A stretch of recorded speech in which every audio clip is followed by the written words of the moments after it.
présentez-vous, d'où vous venez, quel âge vous avez Tu veux commencer toi? Ouais. Le plus vieux.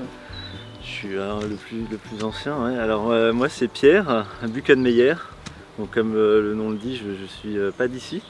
Je viens d'Alsace. J'ai 28 ans et ça fait maintenant 1 an que j'habite à plein temps à la Demeurée. Avant c'était plus des allers-retours entre les différents endroits où j'habitais avant. Mais ça fait depuis le début de la Demeurée que je suis un des fondateurs aussi du lieu. Et à un moment donné, j'avais vraiment envie de vivre l'expérience encore plus intensément. Donc j'ai plié le bagage et puis je suis venu m'installer ici. Et si on parle plus d'études ou d'autres trucs, moi j'ai fait un BTS dans un domaine, un BTS MUC, quelque chose de plus axé commercial en alternance. Quelque chose qui était forcément en rapport avec ce que je voulais faire, mais qui m'a donné des outils ensuite pour pouvoir continuer. Et aujourd'hui, j'évolue plus dans la musique, dans le développement d'artistes en France, à l'étranger. Je travaille un peu avec la Chine également. Et voilà, donc la tournée de groupe, tout ce qui a trait un peu à l'environnement musical et aux différentes scènes qu'il peut y avoir aussi en local ou bien à l'autre bout du monde en Chine. Voilà.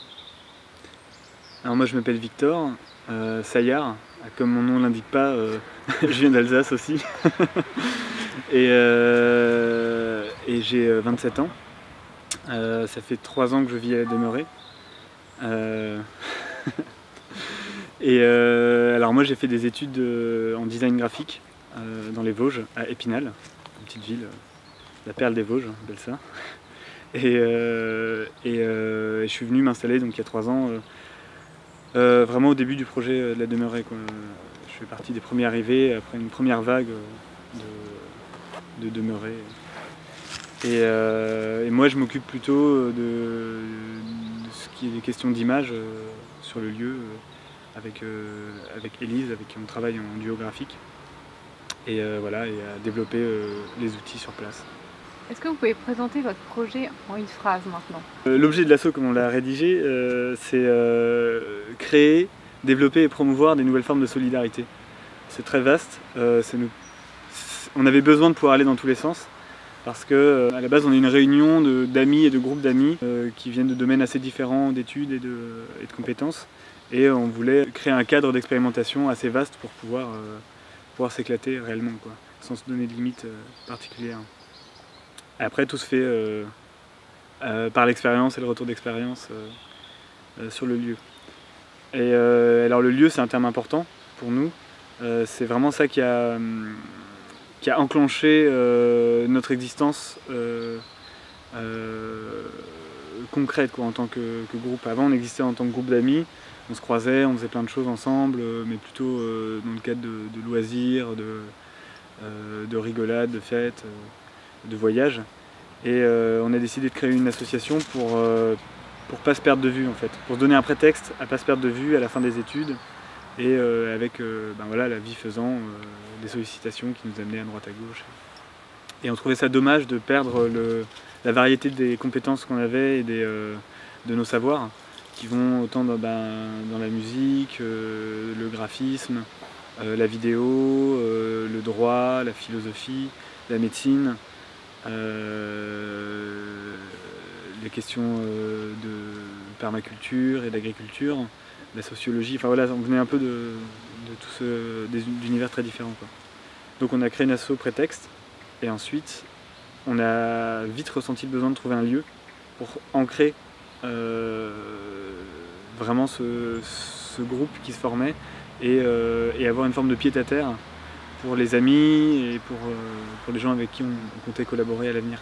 Et en essayant de rendre l'objet de l'asso plus concret, vous direz comment? C'est un lieu, un groupe d'amis qui font tel projet? Ouais, au début c'était assez nébuleux, très spontané. C'était vraiment l'envie de pouvoir faire des choses ensemble d'une manière ou d'une autre. Et donc à partir du moment où on a monté l'asso, rapidement on a eu l'opportunité d'avoir ce lieu-là. Et puis petit à petit, les gens, en fonction de leur disponibilité, leurs envies, où est-ce qu'ils en étaient dans leurs études, se sont rajoutés au lieu. Et donc c'est pour ça depuis 4 ans, il y a un noyau qui est là depuis le début, mais ça a évolué en intégrant aussi des gens qui venaient de Caen, d'autres qui venaient de plus loin, etc. Mais c'était vraiment quelque chose d'assez... On se posait pas de questions, quoi. On fonçait, on apprenait tout sur place, on est arrivé avec peu de choses qu'on savait faire, mais une grande envie de faire ensemble, de motivation, peu importe les problèmes d'argent, de projets peut-être plus formels que dans les études on avait pu avoir ou en venant de différents milieux, de famille ou de social ou quoi. C'était vraiment faisons notre truc, quoi, et puis on verra ensuite. Et ouais, faut se dire qu'on est arrivé dans un endroit qu'on ne connaissait pas, dans une ville qu'on ne connaissait pas, parce que personne n'avait imaginé vivre à Caen un jour dans notre groupe. Ouais. Et donc on ne connaissait pas du tout l'environnement local. On est arrivé dans une ferme complètement vétuste, avec un confort proche de zéro, quoi. Il n'y avait pas d'eau chaude, il n'y avait pas de système de chauffage, la maison était une vraie passoire. Et on ne savait pas faire de chantier. On n'avait pas les compétences nécessaires pour construire un lieu confortable. Donc on a dû tout apprendre sur place directement. Et c'était ça le truc intéressant aussi, un peu pimenté, c'est on se retrouve dans une espèce de lieu énorme, à plein de possibles, mais en même temps un taudis, et il faut survivre. Et je pense qu'il y a des rencontres qui ont vraiment forgé la suite de l'aventure, qui sont faites comme des évidences, mais par exemple on est arrivé la même année où le Café Sauvage s'est installé, 2014, où ils sont passés de la caravane au lieu à Saint-Manvieu. Et il y a eu une rencontre assez immédiate qui s'est faite d'abord par le collectif La Cantine, et qui ont fait leur fête d'anniversaire des 1 an ici, alors qu'il n'y avait rien au départ, quoi.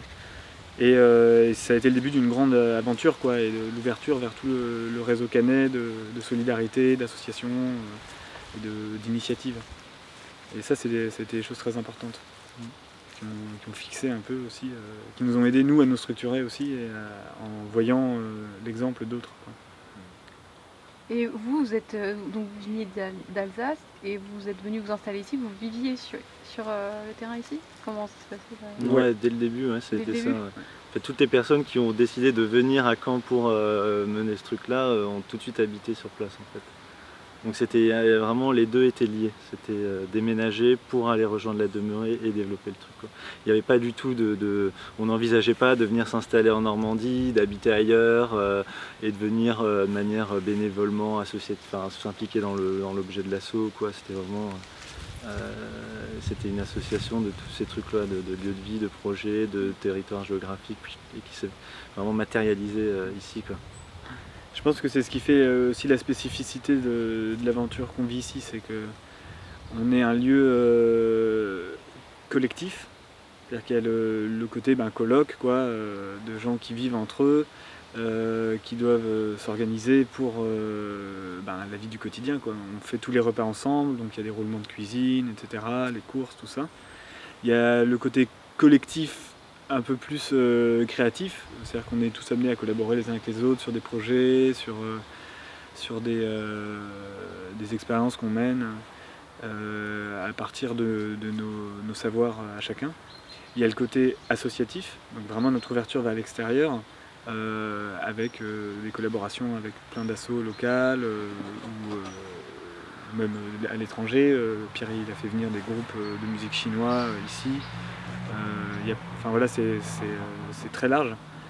Et en même temps, il y a notre vie perso et intime, puisqu'on vit sur place. Ça, c'est une particularité aussi. On le retrouve dans certains squats.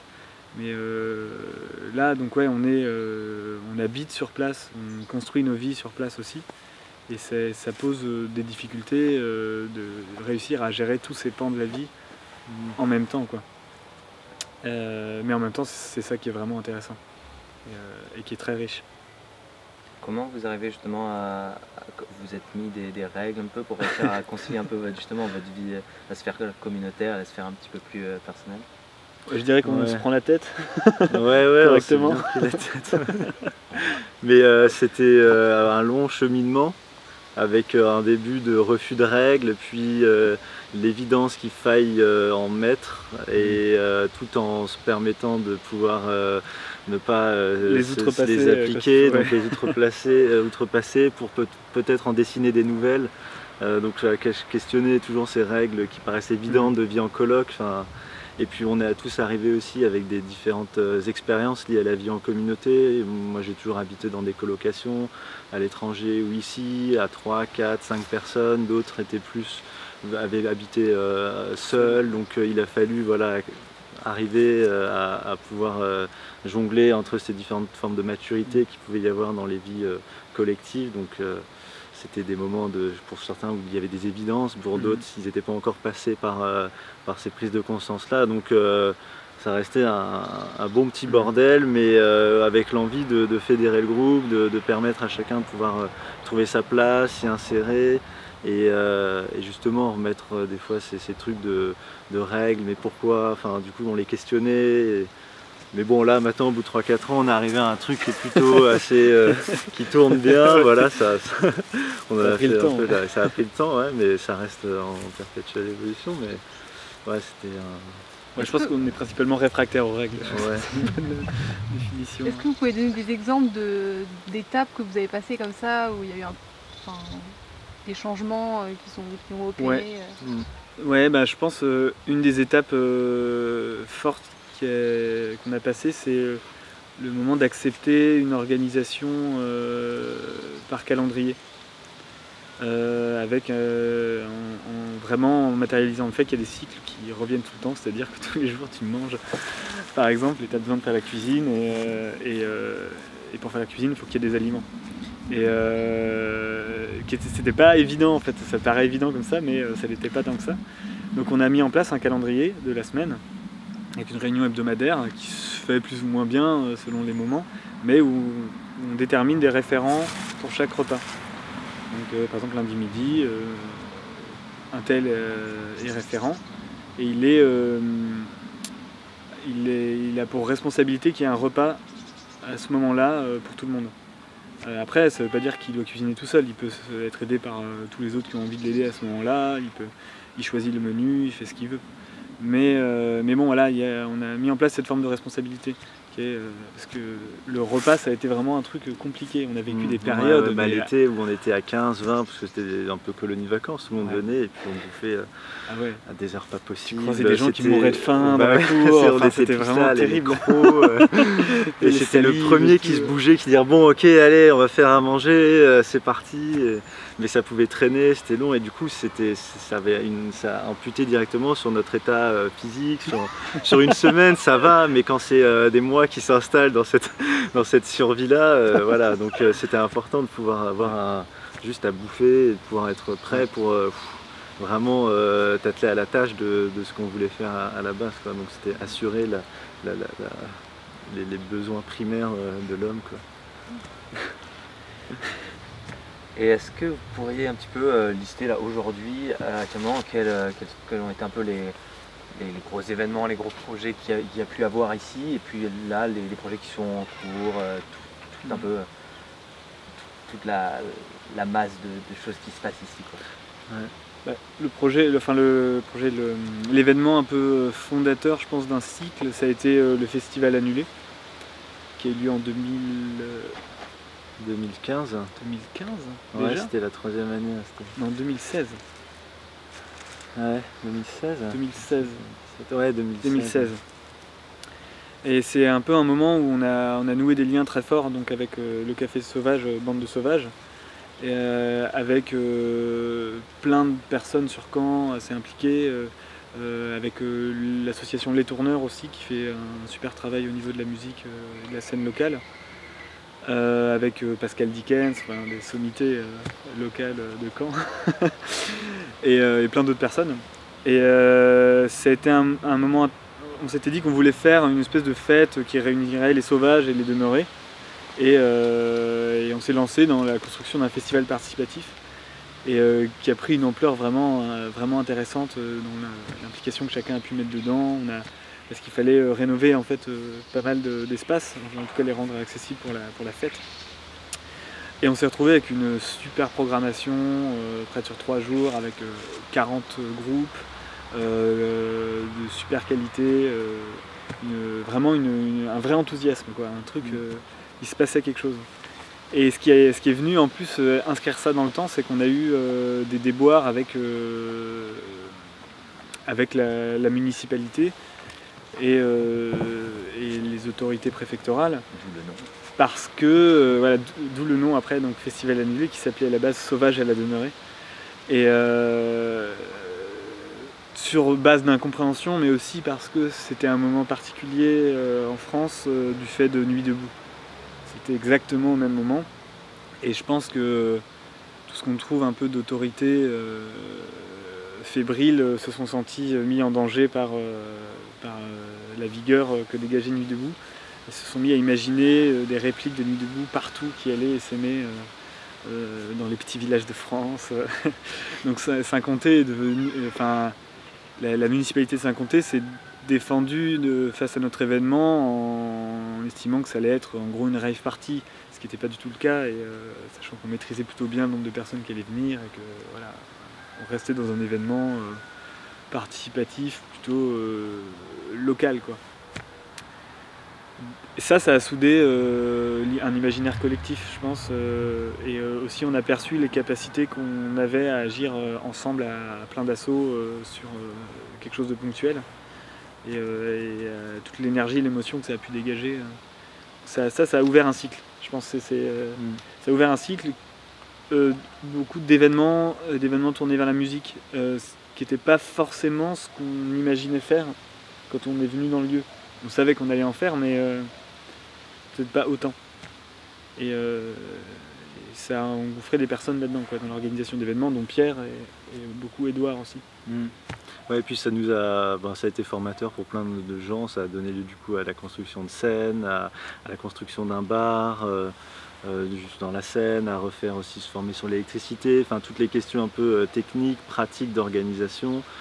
Également administratif, parce que du fait de cette mésaventure avec les pouvoirs publics, il y a eu du coup comment inscrire des événements dans quel cadre légal, donc chacun a commencé un peu à se spécialiser, à s'informer sur ces choses-là, à échanger face à une situation un peu d'urgence aussi, lorsqu'on a eu justement les décisions d'interdiction de la manifestation.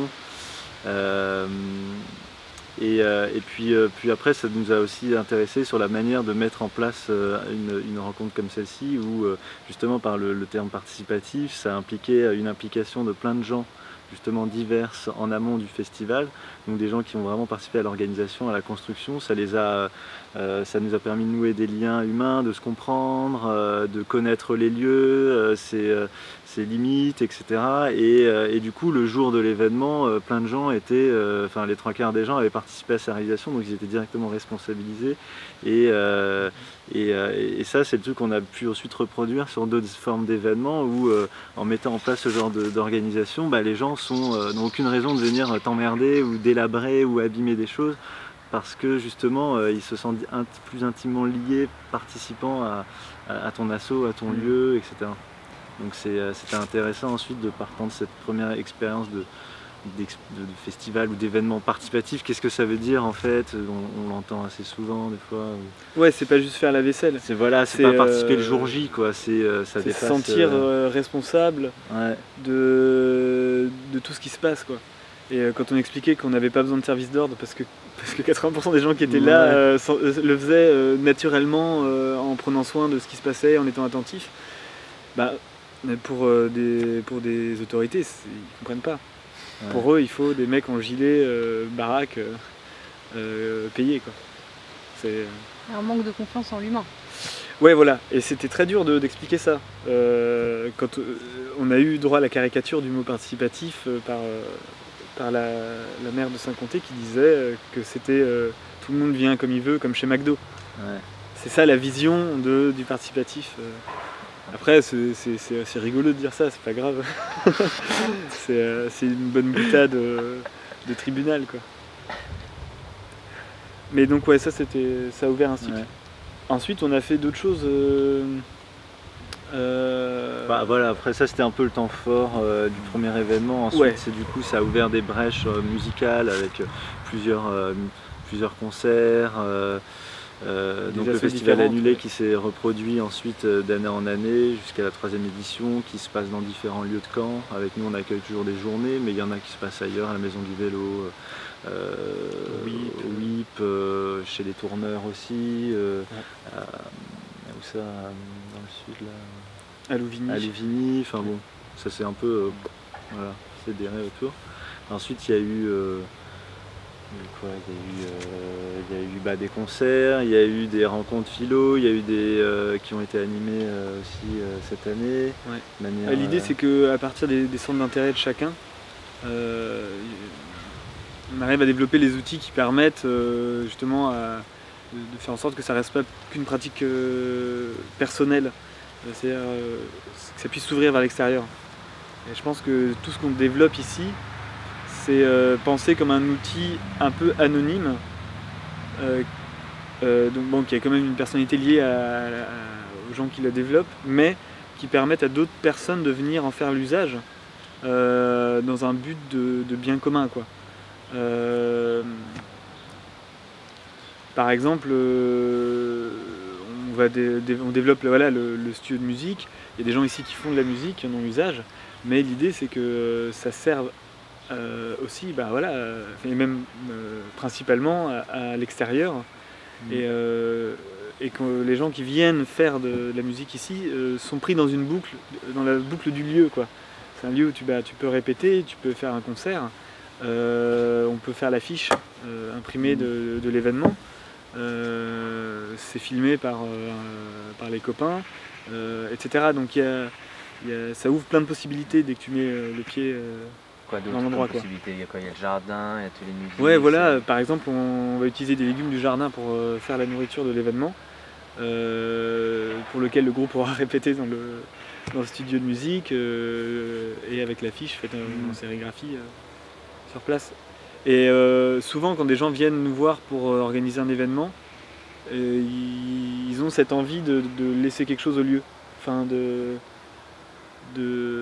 pouvoir l'améliorer, enfin. Il y a conscience que même si c'est un lieu associatif qui a une part privée parce qu'on habite sur place et c'est un peu le truc dur à concilier, les gens ont envie de faire en sorte que ce lieu soit enrichi en termes comme un lieu commun, quoi.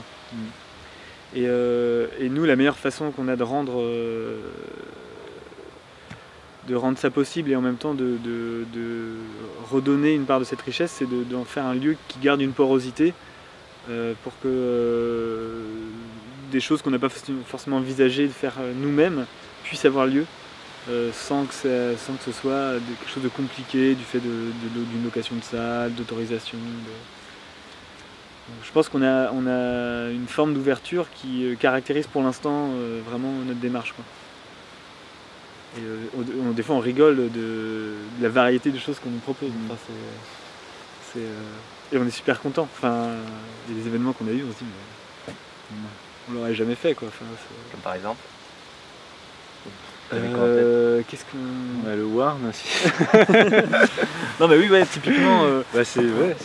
Ouais, ça, et sinon on a reçu de l'Assemblée Générale d'un réseau qui s'appelle CopCycle, qui développe des outils libres faits pour contrer les grosses multinationales de la livraison à vélo, Deliveroo, Uber Eats, etc. C'est en train de se développer dans plusieurs villes. Il y a des conventions qui sont passées avec des grosses mairies, etc. pour développer ça. Et dans le but d'inscrire les livreurs dans des scopes, plutôt qu'ils soient exploités par des grosses machines de la Silicon Valley, quoi. Et rien que ça, tu vois, ça s'est fait par amitié, etc. Mais pouvoir accueillir ça, savoir qu'il y a cette forme d'intelligence collective qui fait usage de notre lieu, c'est génial, c'est hyper enrichissant.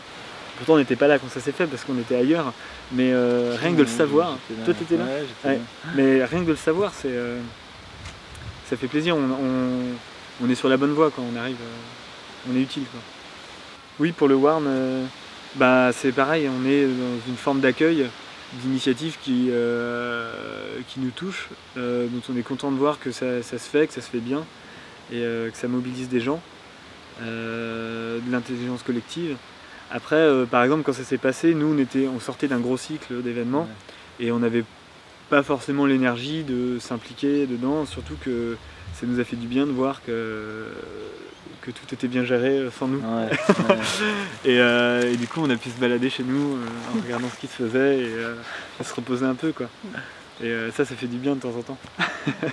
Comment vous vivez ça, le fait de vivre là, c'est votre lieu et en même temps vous le partagez avec plein d'autres gens. Je pense que des fois on a eu du mal. Des fois on s'est senti un peu débordé. C'est jamais méchant, c'est juste plein de petites choses, comme on a un espace intime très réduit. Tout à l'heure, du fait d'habiter à 12 dans un espace très restreint. Vous avez vous avez une chambre chacun on a une quand chambre même chacun. Ouais.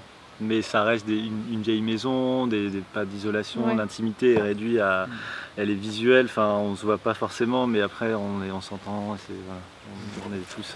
Il y a une certaine activité qui fait qu'en plus on est des êtres sociaux, donc on aime bien aller voir toujours les autres, donc on va toujours descendre, il y a beaucoup de moments en commun qui se font, mais voilà, mais ça se passe assez bien, mais après le rapport avec les autres, c'est que des fois on a vu que avoir des bâtiments qui servent pas, qui dorment, alors que c'est des outils dont beaucoup de gens ont besoin, il y a souvent des fois, moi je le perçois comme ça, des fois un reproche de dire mais non, mais il faut que ça permette à d'autres de s'en servir, si moi j'en ai pas l'utilité maintenant, faut le mettre à disposition d'autres, donc il y a cette envie de pouvoir le rendre accessible, mais en même temps ça a une implication directement sur toi, parce que même si tu t'en occupes pas ou quoi, tu dois quand même veiller à ce que ce soit bien entretenu, réparé, propre pour la prochaine utilisation. Donc ça te demande beaucoup de temps, beaucoup d'énergie, beaucoup de gestion. Et alors que c'est pas forcément ton cœur, ton envie de vivre sur place. Tu as aussi besoin de faire d'autres choses. Donc c'est ça qui amène à des formes d'usure, de fatigue. Mais voilà, au fur et à mesure, je trouve, des gens avec qui on fait ces choses-là, on commence à avoir des bons rapports, ça se structure par la force des choses, beaucoup plus de respect qui s'instaure sur la façon de rendre les lieux à la fin d'un événement. Une forme d'autonomie, vraiment. D'autonomie, voilà. Pareil, le studio de musique, il est quasiment autonome. Moi, je passe des fois derrière pour mettre un coup d'aspi. Mais voilà, les gens sont vraiment appropriés, utilisent ça, ne viennent pas forcément nous voir dans la maison parce qu'il y a tout un dispositif qui a été mis en place pour récupérer les clés, pour pouvoir payer, pour pouvoir... Donc ça se passe plutôt bien, quoi. Donc l'idée, c'est de trouver ensuite pour chaque forme d'atelier, de lieu, sa propre organisation qui permette justement de rester un lieu ouvert et utilisable par des gens de l'extérieur, tout en protégeant et en liant nos lieux de vie sur place, quoi. Donc, à chaque nouvelle étape, il y a une adaptation qui doit être faite, un petit temps d'adaptation. Ouais, on est toujours un peu à la bourre. Du coup au début on rigole. Mais après c'est vrai que le temps de vie sur le lieu est beaucoup lié au fait qu'on est complètement autonome dans notre forme économique aussi. C'est-à-dire qu'on n'a pas de subvention, il n'y a pas de financement extérieur à part quelques dons, mais sinon c'est beaucoup les événements. Les petites manières qu'on a de gagner des sous sur des événements avec l'association, des fonds propres qui viennent de chacun d'entre nous, et des loyers. Et de ce fait, on garde une grande liberté dans la manière dont on gère le lieu et notre vie, quoi. On se fixe nous-mêmes nos objectifs d'utilité publique, on va dire. Et sans quoi on serait peut-être dans un rythme différent, quoi. Qu'à mon avis, il ressemble peut-être un peu là à Sauvage sur un plateau, où un restaurant te pose un rythme et un truc qui est complètement différent d'un café associatif, où l'autogestion se fait beaucoup plus facilement. Mais peut-être que ça évoluera, on ne sait pas. Pour reprendre un petit peu à la source au début, il était où le déclic? Qui c'est qui a lancé l'idée en premier est-ce que c'était un moment particulier qui a fait que ça a déclenché tout le délire? Ouais, il y a plusieurs phases, il y a plusieurs moments. Ouais. C'est long, hein. Ouais. Tu voulais combien, Mais moi, une heure et demie, tu vas en avoir 2h30 là. Moi, je m'en souviens de 2 ou 3. Des moments, la volonté de faire une association. Je pense individuellement, enfin moi je commençais à avoir mes projets, il me fallait une structure, donc j'avais réfléchi à monter ça.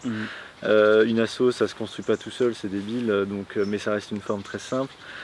Pendant ce temps-là, ça a émergé aussi dans la tête de d'autres personnes, et puis on l'a fait, on a juste créé la structure en disant ça va être un point de départ. Alors, derrière, c'est adossé l'imaginaire de noms, du lieu, de plein de possibilités.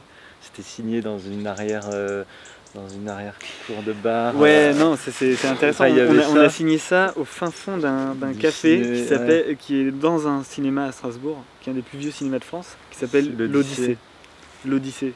Et c'est vraiment, en fait, dans ce café, tu peux aller tout au fond, comme ça c'est vraiment très sombre, et tu as des vitres, et tu vois les films qui sont projetés dans la salle de cinéma depuis le café, sans le son. Ouais. Et il y a un truc très la caverne de Platon, enfin tu vois, genre t'as les images qui sont projetées et t'es caché, enfin vraiment on se voit pas très bien, enfin, c'est assez marrant comme endroit. Et donc on s'est retrouvés là dans le coin, vraiment dans l'angle. Ouais. Et on était là avec nos papiers comme ça et on a décrété la naissance de l'association, qui d'ailleurs s'appelle pas La Demeurée. Ça s'appelle B1518. Ouais. B1518. Ouais, B comme la lettre B et 1518. Pourquoi ? Qui est une référence à une épidémie de danse folle qui s'est passée en 1518 à Strasbourg, où des gens auraient été contaminés par l'ergot de seigle, ouais. et se sont mis à danser pendant des heures, des jours, des semaines et jusqu'à épuisement. Jusqu'à la mort. Ouais. Jusqu'à la mort, ouais. Et d'ailleurs là ils fêtent le 500. C'est les 500 ans. 500 ans, ouais, donc il y a plusieurs cérémonies là à Strasbourg et tout. Qui se passe autour de ça. Ça c'est de l'imaginaire un peu de la folie contagieuse, quoi. L'épidémie. Et donc on a scellé l'assaut. Après le deuxième moment c'était un peu en amont, mais c'était par le lieu. On avait visité ce lieu il y a des années. En 2012. En 2012, et cet ami donc, à qui ce lieu appartient, enfin c'est quelque chose dans la famille, avait dit un jour ça sera à nous un jour mes frères, un truc comme ça. Non, c'est voilà. Mais sans y croire, parce que on était loin, on savait même pas qu'est-ce qu'on allait foutre de tout ça. Moi je trouvais ça même ridicule, je me dis qu'est-ce qu'on fait de trucs pareils, quoi. et bon, ça a germé. Mais c'était un moment intéressant ensuite, en fait, c'était des vacances, c'est ça. Ouais. On était en vacances dans le coin, dans la maison du père de cet ami. Et on s'est retrouvés pendant 1 mois et demi à être dans cette maison avec plein de copains qui passaient de partout. Ouais. Et c'est là qu'il y a des amitiés qui sont nouées, des vraies rencontres intellectuelles, et qu'on a compris qu'on pouvait à peu près vivre ensemble aussi, je pense. Ouais, plus ou moins. On s'est quand même tous barrés à la fin, chacun dans son coin, parce qu'on n'en pouvait plus. mais bon, c'était ça le premier pied en Normandie, quoi. Et on est venu juste visiter l'endroit parce que je devais regarder si ça se passait bien, s'il n'y avait pas de dégâts. C'était inhabité, quoi. Le lieu était inhabité. Et on a rigolé en se disant un jour on sera là, et en fait 2 ans après on rigolait plus, quoi. Ouais. Et on se les caillait ici, quoi. Et donc pourquoi La Demeurée ? C'est dans cette idée de la folie, et alors là aussi la maison elle a un côté un peu maison hantée, et dans le terme demeurer il y a ce côté, c'est quelque chose qui est habité par une âme, en bien ou en mauvais, mais comme on dit c'est avoir une araignée dans le plafond, quoi, au plafond, quoi. Il y a une espèce de grain de folie, d'âme qui habite la maison, quoi. Et c'était une manière de la personnifier, sans vraiment donner une âme à la maison, parce que d'une certaine manière elle nous dépasse un peu, quoi. Elle vous appartient ou c'est loué ? C'est loué. C'est loué par l'association, du coup à la famille d'un de nos membres. C'est ça qui a permis qu'on puisse aller sur un terrain comme ça. En même temps, c'est un terrain compliqué parce que c'est une ancienne exploitation agricole avec très peu de bâtiments d'habitation, tout petits, vétustes. Le terrain est grand. C'était en friche complète, c'est des endroits qui sont compliqués à habiter, la maison n'a pas de charme, enfin, comme on l'entend pour une maison qui a du charme, quoi. Et donc mine de rien, en fait, notre place ici, elle est tout à fait cohérente par rapport à cet endroit et aux possibilités qu'il offrait pour un truc bizarre plutôt qu'un quelque chose de conventionnel. Parce que vous n'avez pas de charme, c'est pour ça. Bah, on lui donne. Si, pour nous, ça avait du charme, mais pour énormément de personnes, c'était un endroit qui avait aucun charme, quoi. Ça, c'est du vieux crépi. Ça fait très caserne en fait, parce qu'au début on était vraiment dans une logique de il faut qu'on puisse accueillir plein de gens, c'était vraiment une caserne. Donc dans chaque chambre on optimisait au maximum l'espace, on avait des lits superposés, on pouvait faire dormir jusqu'à 4 personnes dans les chambres. Donc rien que dans cette maison là on pouvait faire dormir 15 personnes, quoi. Donc c'était vraiment très fonctionnel caserne, quoi. C'était le mot d'ordre de notre président de l'asso, il fallait qu'on puisse mettre le maximum de personnes, gonfler les rangs. Parce que ça fait partie, c'était au début, il fallait donner de la confiance dans le projet et dire ça peut se faire, donc il faut qu'on arrive à pouvoir venir tous ensemble. Et bon, c'était dur parce que dormir toujours dans l'un, mais qu'on puisse au moins avoir un toit pour tout le monde, sachant qu'on était 15 dans l'association. Donc si tout le monde voulait venir ensemble pour des moments justement de travaux et tout, il fallait qu'on puisse rester, quoi. Donc ça a été assez important de rapidement pouvoir faire venir les gens, quoi. Sinon, parce qu'un truc comme ça, à 3-4 personnes, enfin si chacun juste avec sa chambre, on serait 4-5, ça devient extrêmement difficile, c'est déprimant, et puis c'est extrêmement difficile ensuite de pouvoir développer le truc si on voulait vraiment poursuivre l'imaginaire qu'on voulait faire, quoi. Donc, ouais. Puis là, pardon. Non, j'allais embrayer. Vas-y. Est-ce que vous avez l'intention de rester ici longtemps ou vous avez un projet de changer de lieu? Ah non, je pense qu'on est bien ici. Ouais. Il y a encore énormément de possibilités inexploitées dans l'endroit. Je pense principalement au jardin. Là, on est à un niveau de jardin qui est super et où vraiment des connaissances commencent à se forger et à se développer.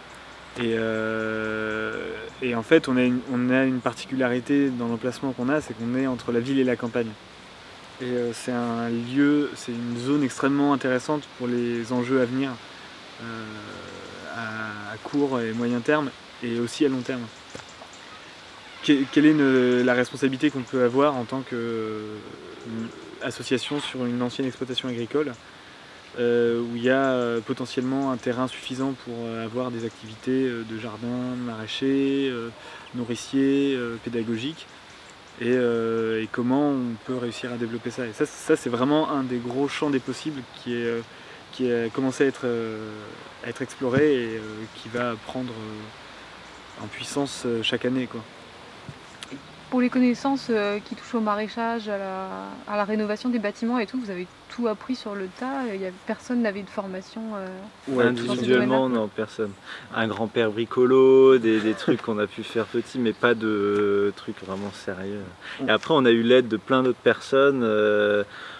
La première rencontre, ça a été Christophe, lorsqu'on a acheté un poêle, on avait fait une commande de bois, il a découvert le lieu, et lui, ça a été vraiment quelqu'un d'assez important dans la façon d'entreprendre les chantiers, de pouvoir avoir confiance dans ce qu'on devait faire quand on n'y connaît rien, donc la débrouille, en même temps une connaissance des outils, un peu des matériaux, et il nous a vraiment beaucoup aidé. Et après, c'est pas mal des gens des milieux de l'industrie et l'artisanat qui sont venus nous apporter des choses en termes de connaissances et d'aide sur des chantiers. Mais pour plein de choses, même pour les ruches, c'est un ami qui de métier est soudeur et qui a pareil plein de connaissances en termes industriels, quoi, et en termes de construction. Et donc ça c'était une grande aide. Il y a David avec qui on a fait le bar de notre salle de concert et la salle de bain ici, et qui nous a aidé sur plein de parts du chantier, qui a lui-même qui vient de la plomberie aussi. Enfin, Il y a, Il y a Mathieu pour toute l'électricité de la salle, Ouais, un voisin, il y a on a vraiment eu de l'aide ouais, les technique tourneurs là-dessus. pour la construction de la salle, enfin à chaque fois des gens qui avaient plus de bouteilles, d'expérience, qui à chaque fois on a fait une sorte de transmission. Construire et mettre en pratique les outils et méthodes qui vont nous permettre de faire face à la période qui arrive, réellement. C'est déjà fait depuis des dizaines d'années, heureusement, et par plein de gens, de collectifs qui ont fait ce boulot-là. Mais comme dit Pierre, il y a des étapes que personnellement on ne peut jamais sauter, ou même collectivement. La confrontation avec l'expérience est importante.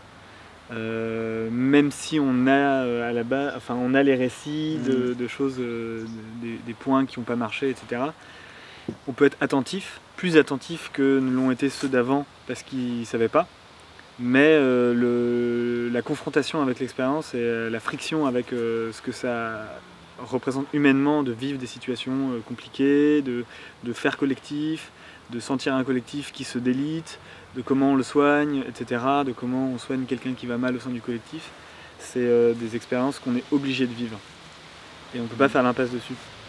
Et nous, on a eu beaucoup de problèmes là-dessus, parce que on a tendance à se dire que tout va bien aller, et en fait, on se voile la face au moment où ça va pas bien, quoi. Après, donc ouais, l'important c'est d'ouvrir le plus possible de lieux d'expérimentation pour ça, pour permettre au plus de gens possible de vivre ces expériences et de faire un savoir collectif qui se partage et qui se combine au même moment. Parce que les expériences passées, du coup, se sont faites disséminées dans le temps. Et même si elles ont laissé des traces importantes qui sont des outils pour nous, elles n'ont pas réussi à faire basculer le modèle encore. Et là, le modèle va basculer certainement par nécessité face à l'ampleur des dégâts.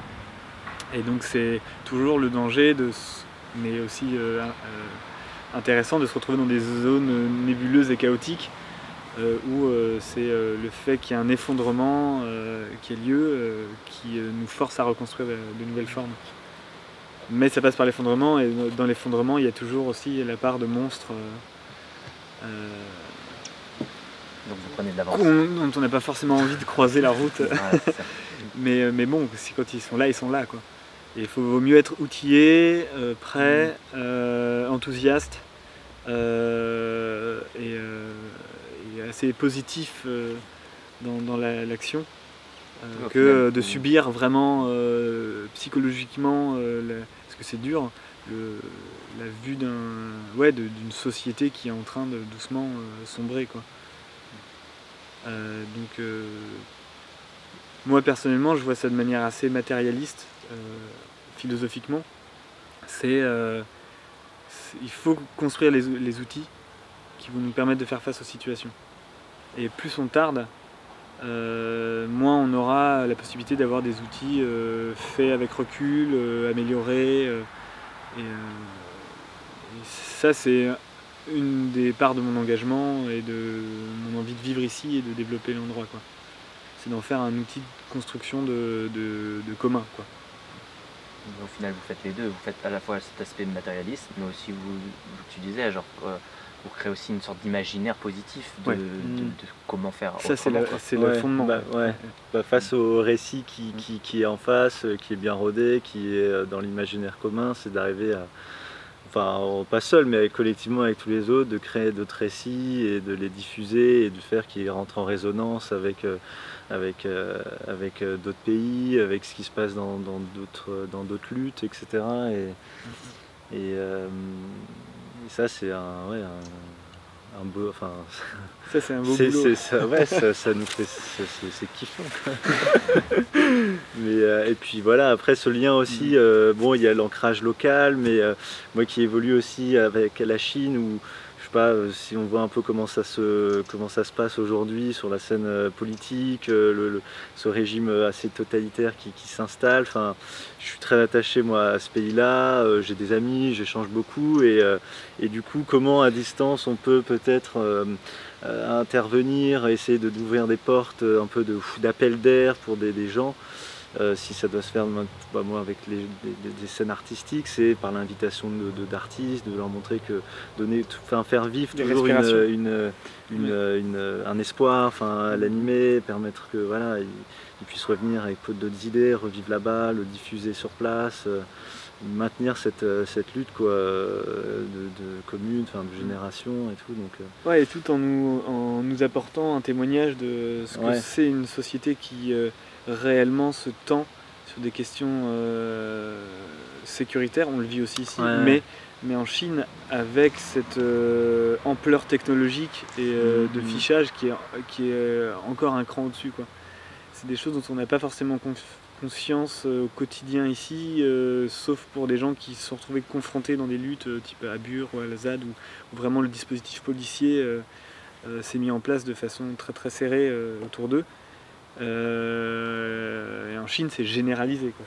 Réellement la contrainte vient même du citoyen lui-même par rapport à son mode de fonctionnement, quoi. Et les Chinois que tu côtoies, comment ils perçoivent ce genre de lieu? Pour eux ça signifie quoi? Pour eux il y a une part un peu d'inimaginable. S'ils doivent se le rapporter à quelque chose de plus récent, c'est hippie, c'est vraiment le truc qui ressort, c'est hippie, vous habitez ensemble, vous faites de la musique, il y a des ateliers, voilà, c'est en pleine nature, donc c'est un peu le premier rapport, voilà, un espace de liberté comme ça que vous créez.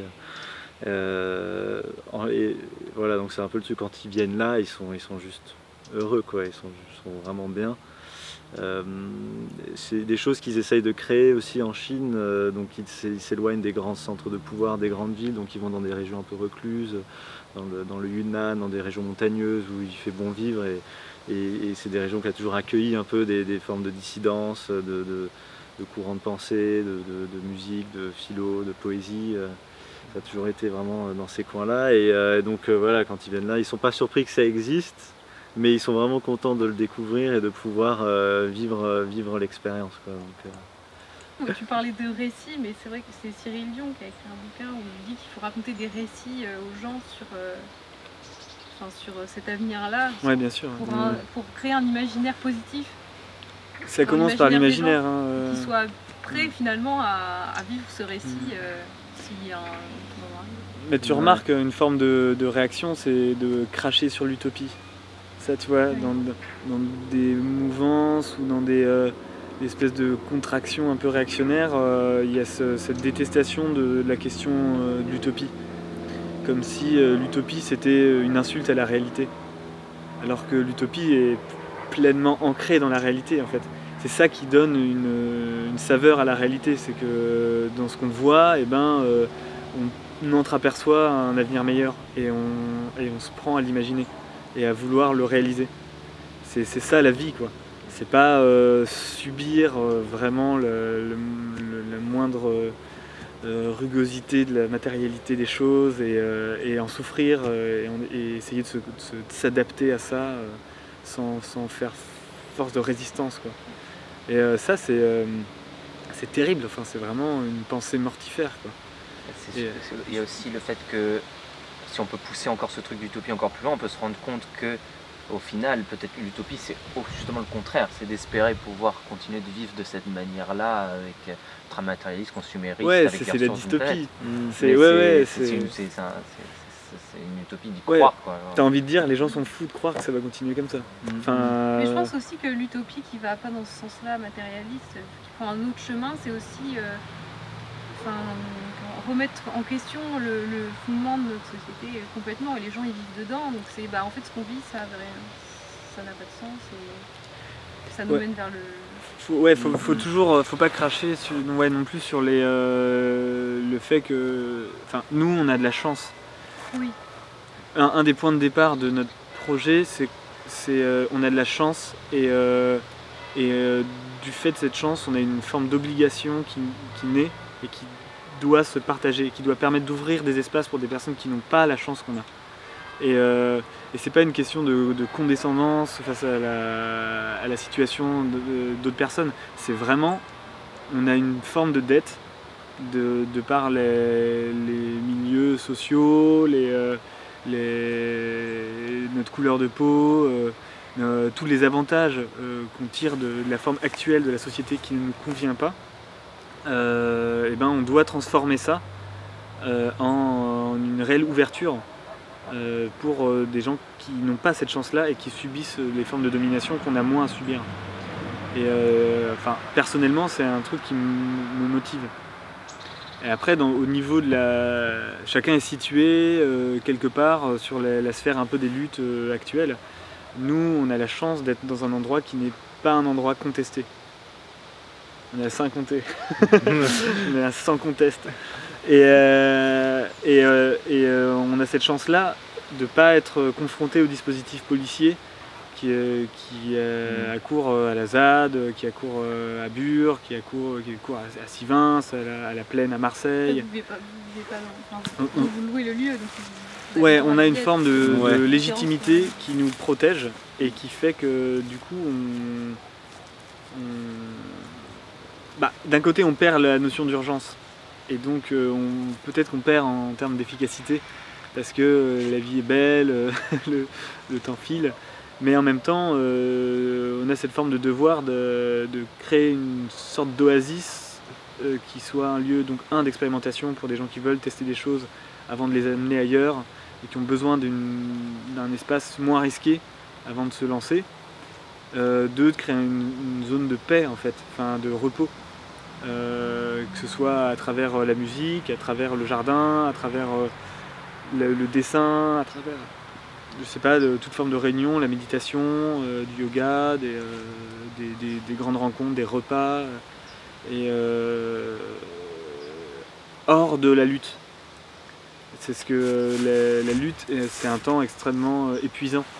Et les gens qui sont pris dans des luttes et qui se battent au quotidien, ils sont confrontés à cet épuisement-là. Et nous, comme on ne l'est pas, je pense qu'on a une forme de devoir à créer un lieu d'accueil et qui permet de se ressourcer et en tout cas de soigner un peu les blessures liées à la lutte. Et là, on est à cette place-là. Je sais pas si on l'a choisi ou pas. Si, peut-être que nos actions menaient à ce qu'on aille vers là, plutôt que vers des luttes dures. Mais on essaie de prendre notre part à notre manière là-dedans, quoi. Tout fonctionne d'une certaine manière en cohésion, quoi. Personne n'a l'ascendant sur les autres luttes et si on pense comme ça, on se met tout de suite des bâtons dans les roues. Puis on a besoin de cette variété aussi. Ouais, plus il y a de variété, plus il y a de richesse, à ce niveau-là, c'est clair. Et après, c'est par exemple ce que vous faites en filmant, ça participe, c'est un outil de la construction des récits et de la transmission des idées, c'est hyper important. On voit la place qu'a pris YouTube, malheureusement YouTube, mais bon, ça reste un outil et si on en fait un usage qui construit du savoir plutôt que d'en détruire, c'est déjà bien, quoi.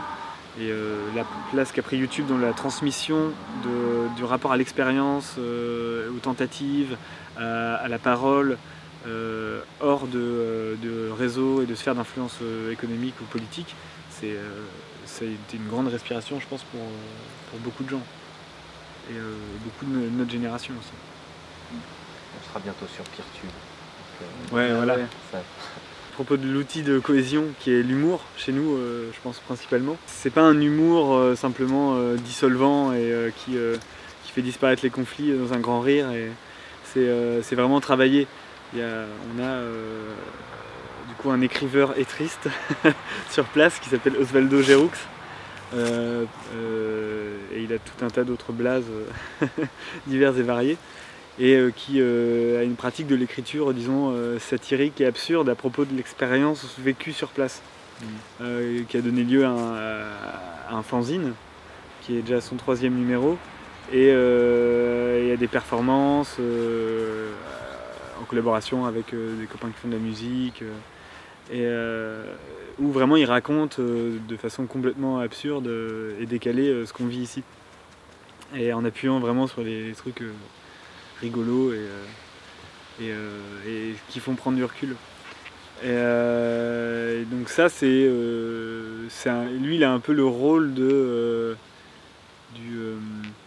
clown qui te fait prendre du recul sur quand on est trop le nez dans le guidon, quand on est... Et en même temps c'est rageant aussi des fois parce que tu te dis bon c'est sympa de se foutre de ma gueule, mais en attendant ça fait un mois que je me fais chier à faire ça. Mais bon il y a quand même cet outil de l'humour qui est je pense qui était l'outil, enfin qui était vraiment le truc qui nous rapprochait avant. Dans le groupe d'amis qu'on était, il y avait cette forme de rigolade, bravache un peu constante, quoi. Enfin, c'était un peu ça qui nous rapprochait. Ça s'est maintenu et c'est pas suffisant comme outil de cohésion, mais ça a une part je pense pour les 4 ans qu'on a fait ici pour l'instant, je pense que c'est ça qui a tenu en partie le collectif. En plus du fait de s'éclater à développer le projet, quoi. Et là, c'est drôle, on a reçu une lettre de la BNF, de la Bibliothèque nationale de France, qui nous demande de leur envoyer un exemplaire du fanzine pour leurs archives. Je sais pas comment ils ont appris qu'on faisait un fanzine tout pourri ici, enfin pas tout pourri, mais juste imprimé en 50 exemplaires sur l'imprimante. Et donc voilà, on a... Mais ça vous est destiné à la base ou vous le partagez avec... On le partage, on vous en laissera un. Bah lui, c'est des trucs qui sont liés un peu aux saisons, parce que la vie ici, elle est très rythmée aussi par les saisons de la nature, quoi. Donc vu que c'est des lieux pas isolés, il y a plein de trucs, donc ça change de l'été, printemps avec le jardin, donc il fait différents thèmes aussi autour de la demeurée sur ça. Donc il l'imprime, puis après il fait des représentations, il fait peut-être quelques petits trucs autour de ça. Ouais. Pour revenir sur le projet, est-ce que vous avez un moment genre où ça a été vraiment dur, quoi, ou genre vraiment où ça a failli capoter, ou un moment où votre plus grosse difficulté un peu fait que vous avez... Ouais, tu veux que je... Ouais, il y en a eu. On a vécu une expérience assez dure. On s'est lancé dans un gros chantier parce que on avait besoin de plus d'espace à vivre pour être suffisamment nombreux à habiter sur le lieu et pouvoir vraiment faire face à tout ce que ça nécessitait en termes d'implication. Et donc le but c'était de passer de 5-6 personnes à une dizaine, quoi. À plus d'une dizaine. Donc on s'est lancé dans la rénovation complète d'un bâtiment qui est sur le lieu, qui est une sorte de hangar qui est collé à la maison. Et en fait on a fait le calcul est-ce que ça valait plus le coup de louer en ville une maison pour installer du monde et venir travailler ici, ou investir tout l'argent des locations qui allait être dépensé dans la réalisation des chantiers. On est parti sur le chantier. Moi j'ai servi un peu de chef de chantier, quoi, conception des travaux qu'on allait faire, tout ça. Et on est parti dans l'idée que ça allait être un chantier vraiment formateur, qui allait permettre une cohésion de groupe, parce que c'est un défi intellectuel, technique de construire le lieu dans lequel on va habiter et travailler en collectif. Et ça pose plein de questions super intéressantes. Mais je pense qu'on a sous-estimé ce que ça nécessitait en termes d'implication, de capacité d'initiative, de répartition de l'effort et de temps de réalisation, quoi. Parce que dans le temps idéal, ça pouvait durer quelques mois, mais c'est sans compter tout l'aspect psychologique, de fatigue, de difficulté, de mésentente sur un chantier, quoi. Et donc le chantier a duré à peu près 1 an. Et ça a été un moment assez dur parce qu'il y a eu des gens qui s'imaginaient que ça allait être bouclé rapidement et du coup ils étaient plus prêts à donner de l'implication au bout de quelques mois. Et donc petit à petit le chantier s'est vidé, quoi. Mais pourtant il fallait le terminer parce que tant qu'il n'était pas fini, les gens vivaient un peu les uns sur les autres et donc ça aggravait encore la situation de la vie collective. Et donc voilà, c'était assez... je pense que le chantier est réussi, mais l'aventure humaine sur le chantier est un échec assez intéressant. Je pense duquel on a tiré pas mal de leçons et qui vont vraiment nous servir à l'avenir. Et donc ça, c'était, je pense, un des trucs les plus difficiles. Bah ouais, non, mais surtout que ça a donné lieu à... il y a eu des tensions entre certaines personnes, pour rentrer... Ça a été des tensions humaines, des gens qui pouvaient peut-être moins, juste blairer, juste au quotidien. Pourtant, on est tous là à travailler, à vivre, à faire ce chantier. Donc ça demande quand même une certaine entente entre les gens, quoi. Pour pas se blesser, pour pas, être là pour aider l'autre et tout. Et puis ça a donné lieu à un départ, quelqu'un qui est parti aussi parce que une difficulté, trop intense, pas préparé, ou c'était pas tel qu'il s'imaginait la vie ici, donc ça a été aussi une rupture par rapport à l'imaginaire qu'on se faisait des fois, qui en fait n'était pas la réalité qui sur place. Donc ouais, on a eu des gens qui sont venus, qui sont repartis, avec toujours des amitiés qu'on entretient avec eux, mais une réalisation que c'était pas pour eux, que finalement ils n'avaient pas envie de vivre ça, pas maintenant, pas dans ce genre de conditions. Ouais. C'était aussi à des moments, comme on disait, de maturité de gens, où certains avaient déjà été plus anciens, arrivent là et voient qu'il y a tout un travail à refaire, ils se disent j'ai pas mon temps à perdre, je me barre. Voilà, donc tout départ a été source, c'est hyper intéressant de l'analyser, de comprendre vraiment pourquoi, que ça peut être lié à un état de vie en communauté qui n'est pas encore rodé, du coup qui est dur, à des parcours qui sont différents, des envies de travailler dans des domaines autres qui ne se retrouvaient pas ici. Donc, ouais. Et comme on a toujours pensé le lieu un peu comme un pied à terre, ouais, voilà aussi. Ça va quoi. Les gens reviennent ça parce reste que pas quelque chose de dramatique quoi. On a les cartons de tous les gens qui sont venus, on les entrepose quoi. Tout le monde a sa homebox à la maison. Mais voilà, c'est aussi ça, l'idée qu'on puisse partir, vadrouiller et qu'on a toujours un petit pied à terre quand on revient ici quoi. Ça faisait aussi partie de cette idée de créer un lieu ensemble. Et à l'opposé, est-ce que vous avez c'est quoi la meilleure anecdote, le truc le plus drôle, le plus joyeux, le moment vraiment je pense. Il y en a sûrement beaucoup, avec une qui vous vient en tête, qui vous a vraiment marqué personnellement. Qu'est-ce qu'il y a? C'est pas évident, il y a plein de choses. En fait, comme on fait plein de trucs très différents, la vie paraît super dense et les années paraissent très longues. Et du coup c'est un peu dur tous les sentiments se mélangent un peu. Mais je sais pas, moi je dirais que j'ai ressenti vraiment des choses intéressantes quand il y a eu ce point de tension entre les actions en justice avec la mairie, où on s'est retrouvés au tribunal, tous les gens qui attendaient là, on s'est retrouvés, on a chanté tous ensemble, il y avait un truc vraiment fort de la sensation que quelque chose était en train de se passer. Et je pense là j'ai ressenti des sentiments au niveau humain qui m'ont pas mal retourné quoi.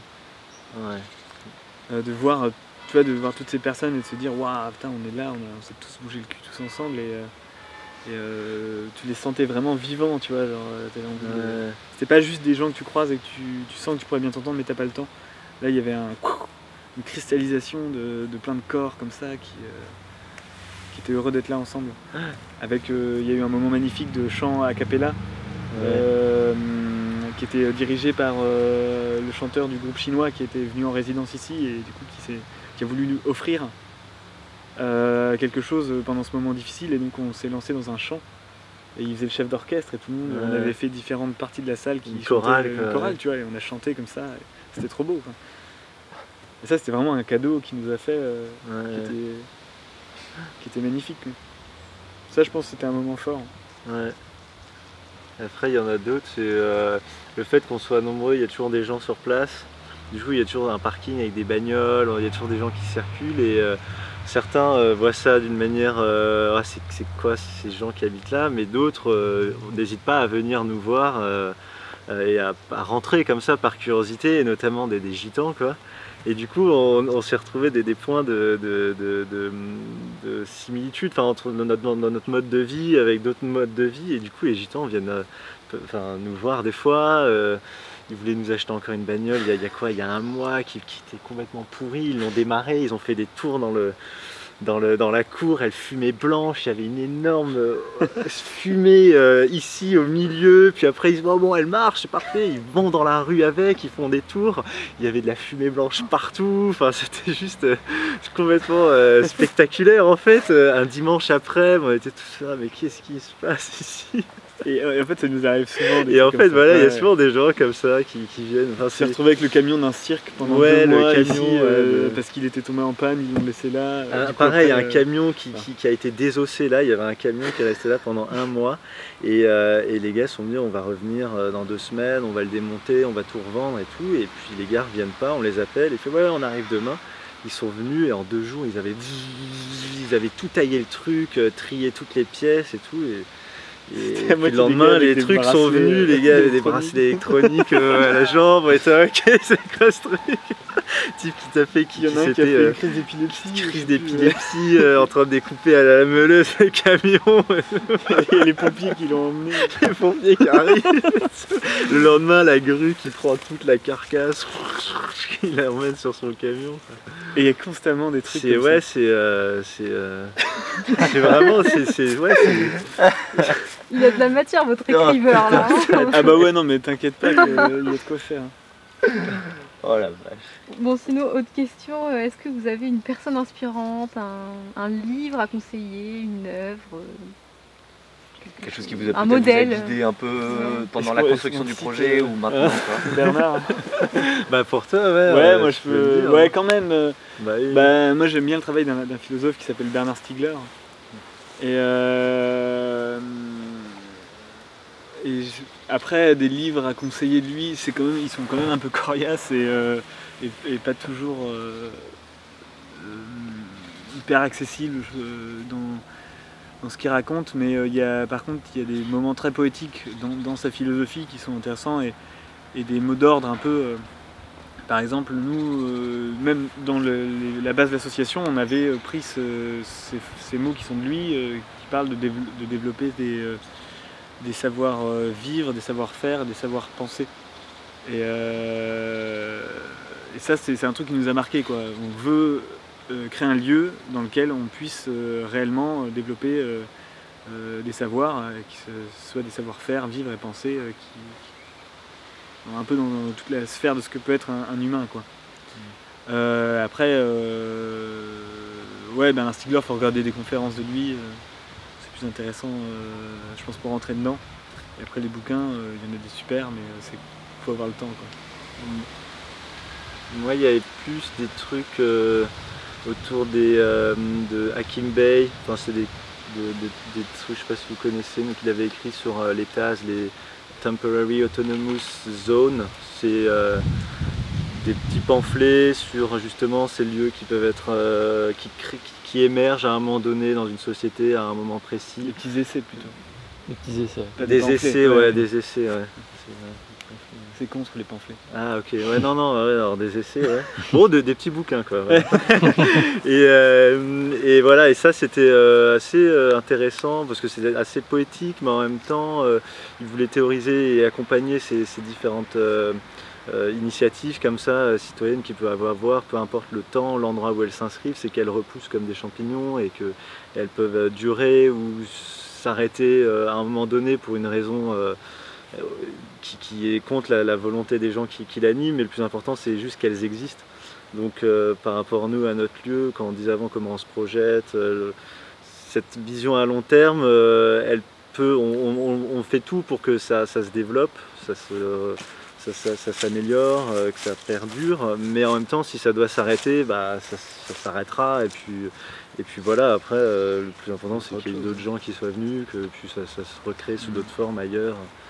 Voilà. Donc c'était plus ce livre et puis d'autres trucs qu'il avait écrit aussi, intéressant. Moi il y a un livre que je suis en train de terminer là, de lire, qui s'appelle Micropolitique des groupes, qui est d'un gars qui s'appelle David Vercotrène, je crois, qui est belge. Et ce qui est assez intéressant, qui parle de comment on fait attention au fonctionnement interne d'un groupe. Lui, à partir de son expérience, beaucoup de collectifs de lutte contre des politiques mises en place en Belgique ou alors des centres autogérés en Belgique.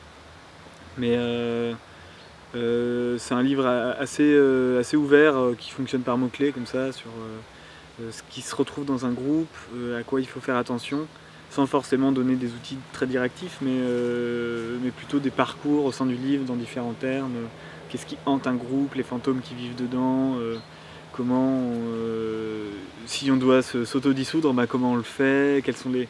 voilà, il y a plein de choses intéressantes et c'est un livre qui est pas mal. Enfin, je le trouve assez inspirant, même si j'ai pas encore eu le temps de le partager avec l'équipe ici.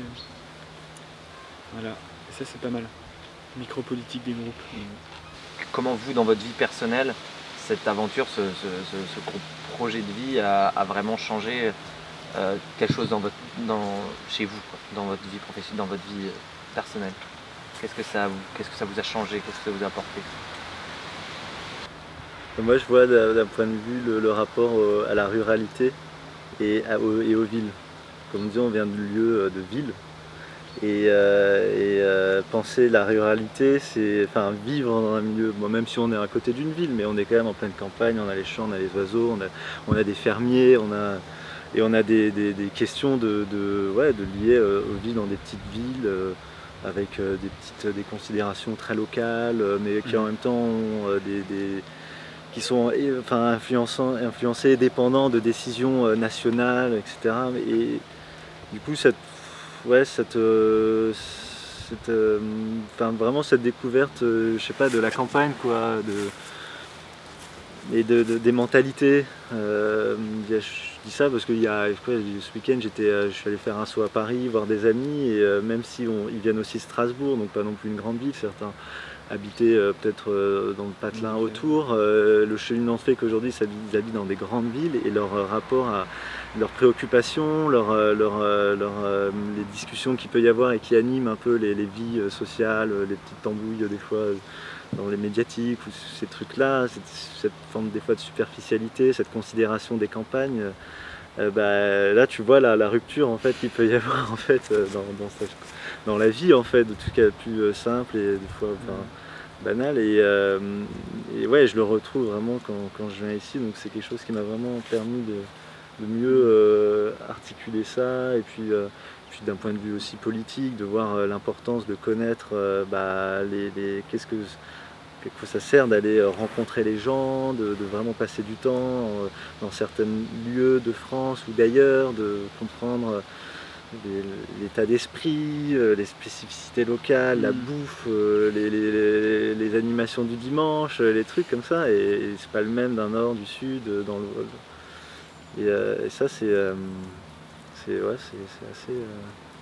c'est un truc qui m'a vraiment plus ou moins marqué, quoi, depuis que je suis ici. Moi je pense que c'est vraiment un rapport à l'action. En ville, tu peux rapidement... t'es quand même entouré de services, plein de délégations de services partout qui sont déjà ancrées dans ton quotidien, donc tu ne t'en rends pas forcément compte. Le chauffage, les supermarchés qui t'entourent qui permettent d'accéder rapidement à plein de produits, tout ça c'est déjà assez bien organisé. Alors que dès que tu es un peu à la campagne, tu dois repenser ça. Moi j'ai vraiment le souvenir du moment où j'ai réussi d'une certaine manière à vaincre la flemme intérieure, tu vois, genre le truc que tu as qui te coince dans l'action parce que tu te dis oh, plus tard, la procrastination, et c'est lié au poêle à bois, quoi, au feu de bois. Je me souviens bien, tu vois, genre en plein hiver, il fait froid et il n'y a plus de bois, et c'est la nuit et il neige et il faut sortir, chercher le bois, fendre les bûches et remettre du bois dans le feu, tu vois. Et t'es comme ça, près du feu, il est en train de s'éteindre doucement et tu te dis putain, faut que j'y aille, quoi. Et ce moment-là où tu dépasses la flemme et tu te dis allez, n'aie pas la flemme, vas-y. Et tu sors et ton truc, ça caille et tout, machin, et tu ramènes ton bois, et tu le remets. Et ça m'a vraiment fait passer dans vraiment dans l'action. Enfin, allez, ne sois pas fainéant, tu peux le faire. Et en plus, tu vas te rendre compte que c'est sympa à faire. C'est une forme de rituel où tu vas trouver une autre forme de pensée, enfin, tu vas t'intéresser à d'autres détails, etc. Et ça, c'est un truc que j'ai appris ici. Et petit à petit, ça s'est un peu élargi sur d'autres formes d'obligations qui découlent non pas d'une question morale, je dois le faire parce que machin l'a dit, ou parce que tel Dieu m'a prié de le faire, mais parce que je sens réellement que c'est quelque chose qui m'augmente moi-même et qui me permet de me sentir mieux. Ça, je l'ai appris ici, je pense. Je pense qu'avant, je subissais toutes ces choses qu'on nous retire des mains et qui en fait font un peu le rapport un peu plus sain au temps qu'on peut avoir quand on est obligé de développer une forme d'autonomie face aux contraintes extérieures. Et l'anecdote rigolote, c'est les copains de Paris qui viennent passer le week-end et qui veulent t'allumer un feu à 1h30 du matin dans la cuisine et qui t'enfument la baraque de pas possible et 2h30 après, il n'y a pas de feu, quoi. Ouais. Qui font de la fumée sans feu, tu vois. Et parce que... mais c'est normal, on était comme ça avant aussi. Ils ont l'image du feu de cheminée. Ils l'ont vraiment, tu vois. C'est-à-dire, cool, on est à la campagne, on fait un feu de cheminée. Mais il n'y a aucune matérialité.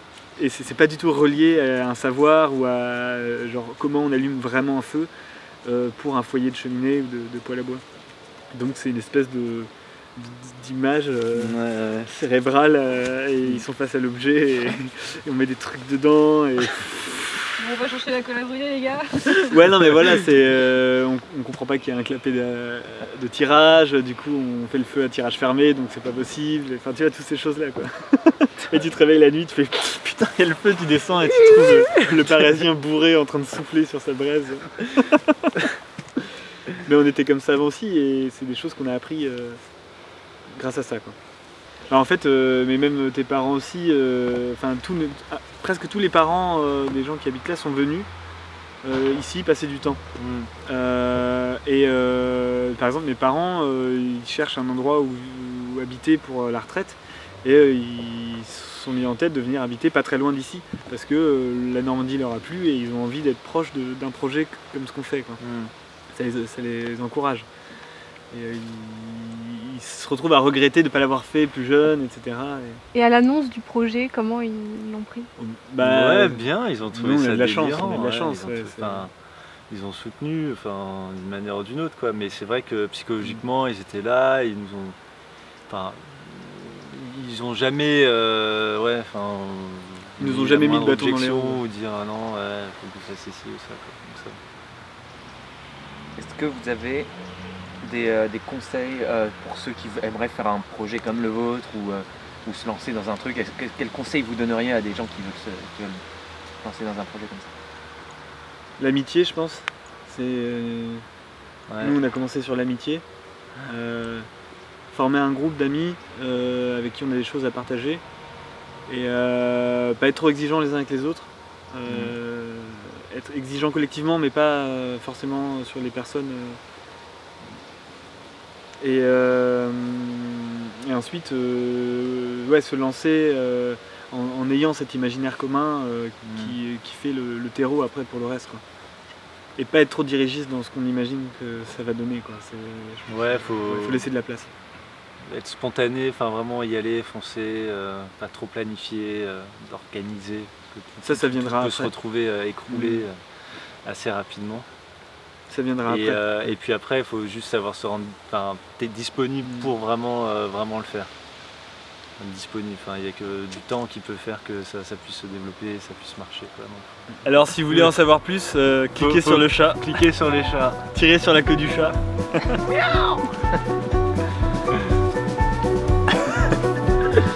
Là, c'est cool.